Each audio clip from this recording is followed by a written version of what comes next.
Okay guys, so here I'm just going to show you my Exceed Viper speedboat. Just to kind of give you an idea of what I was running on the lake earlier today when I put those videos up. The first thing I'd like for you to know is that Exceed has this boat listed as a 24-inch boat. That is totally incorrect. This boat is actually closer to 35 inches when measured from the back of the prop to the front of the boat itself. So you're actually getting a lot more boat than they actually have it listed for. And this is a very nice boat. I'm pretty sure you guys have seen the videos if you're looking at this video from Nitro RCX. And needless to say, it's a nice boat. I mean, for the price, they have it listed right now, almost ready to run for, I want to say like $209. That's without the battery, I think. $209. It's out of stock though. You guys missed out. But let me see. See, 24.4 inches. That is wrong. It's much longer than that, almost more than 10 inches longer than that. It does bring in quite a small motor though, 28 by 48 millimeter, 2636 kV motor.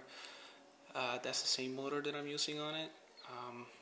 That's one of the reasons why it might not be as fast when I get it to fully go with the 4S setup. It's usually it's a 3S setup. That's as high as the ESC will come. But the one that I put on it can go all the way up to 6S. I'm only going to push it to 4S though, because I'm not going to try to break the thing. Like I said, should be able to do a little bit over 40 miles an hour. I'm hoping. I'll put the GPS and test it and show you guys the video. That motor, yeah, that's going to go out the window. I'm going to replace that with a 540 size motor, hopefully. I have a 36 millimeter or 74 millimeter 2200 kV motor that I might put in there, but again, I don't know, because that shaft is kind of skinny. I have a feeling that I'm gonna break it off.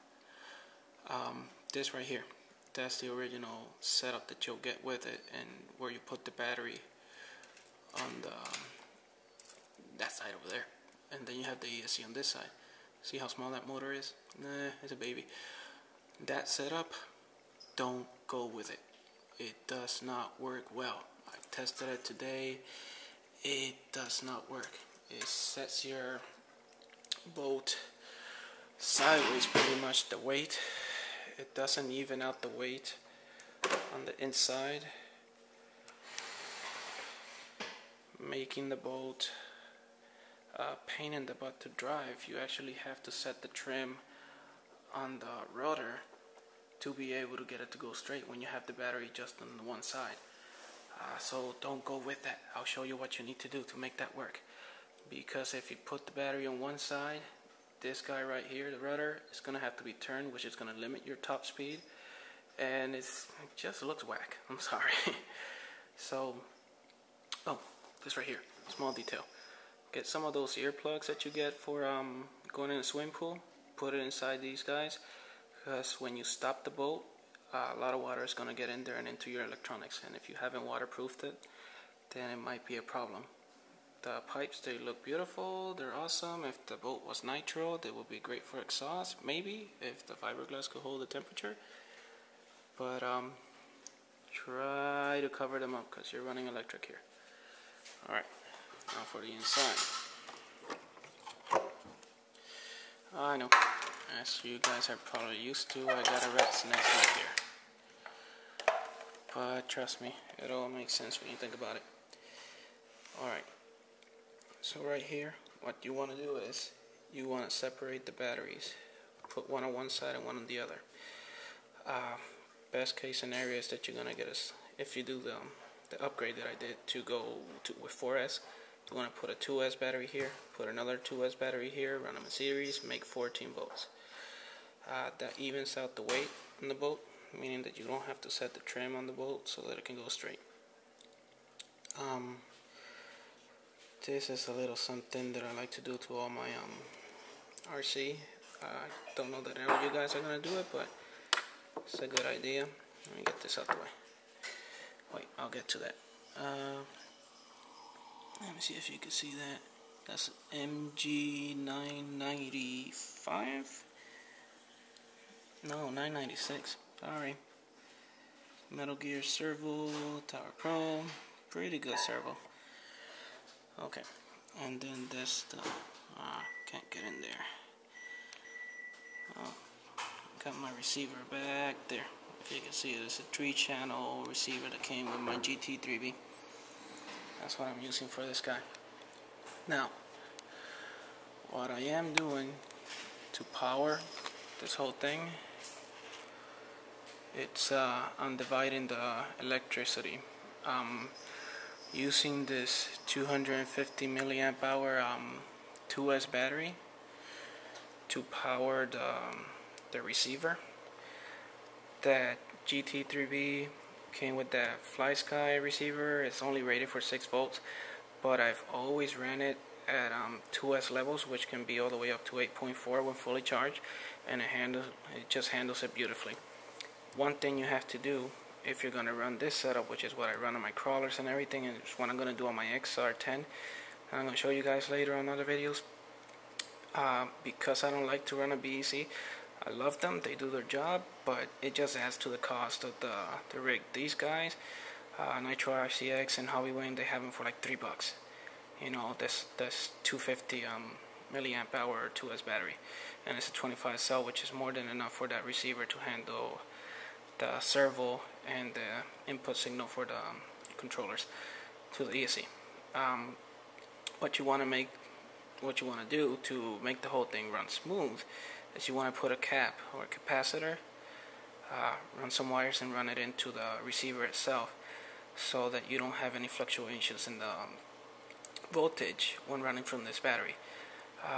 Directly powering your receiver with the battery is kind of a good thing. I mean, Nitro guys do it all the time, because you get the full power of the battery. The BEC will be limited. The Castle Creations BEC that you get is only limited to about 10 amps. This thing can shoot a lot more than that, and it's very small, very convenient, very cheap. Capacitor, $199. I'll get you the specs on this one later. It's the same capacitor that Hobbywing uses on their ESCs, but you can get a Radio Shack for like $199.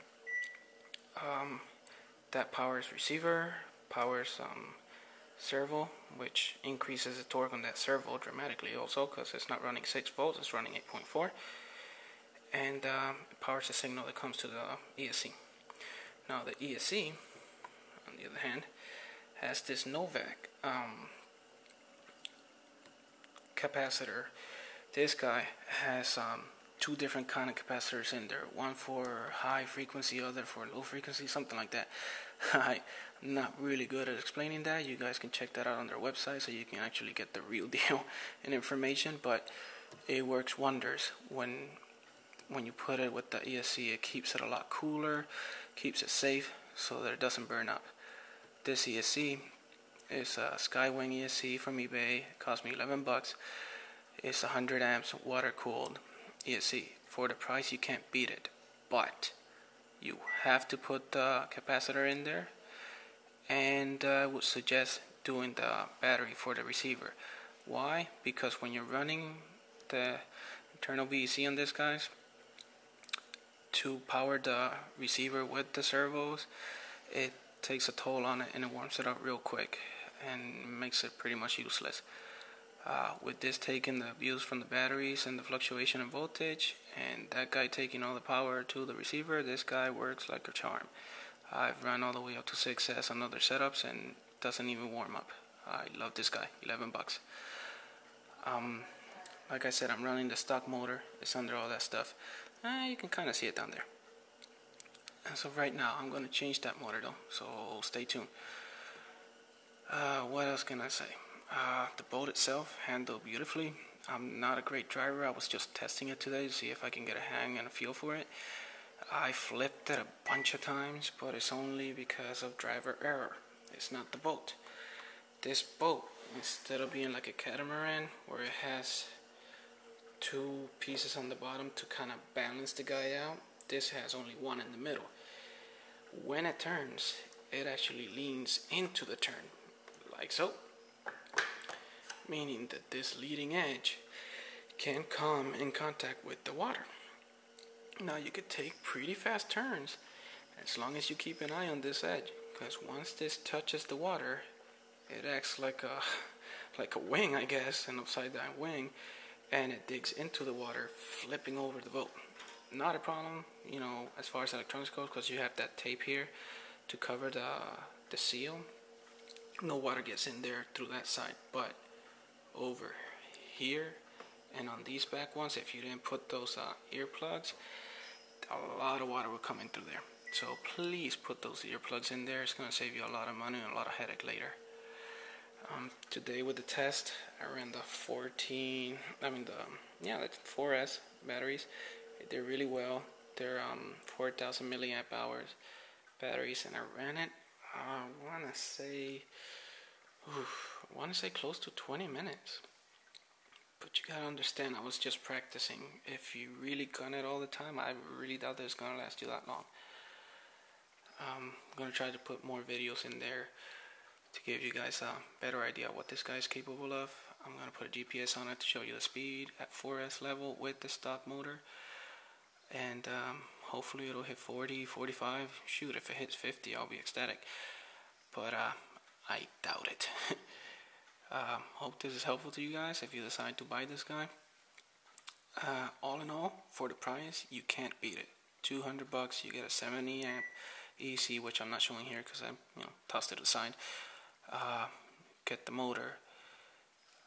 You don't get the receiver and you don't get the battery, but that's fine because I'm sure you guys have some at home. You get a Metal Gear servo, which is good. I just wanted to put that one because it's a little bit better. And you get the boat itself made of fiberglass. It's a really good boat for the price. I mean, it handles awesome, even for a beginner like myself. Wish that it was still in stock so you guys could take advantage of the price, but they don't have it in stock anymore. That's maybe, not the whole thing. Maybe the kit will be in stock. I haven't checked. Oh, that's the base. Pretty nice. And holds the whole thing together. I will post more videos of this guy running. Hopefully some of you guys like it and you get yourself one so we can see more videos of it online. Alright, there it goes. Wait, let me make it look pretty. Oh, I got a camera I'm going to put on it so I can pretend to be them and videotape it as it rides. Alright, there you go. Hope you enjoyed.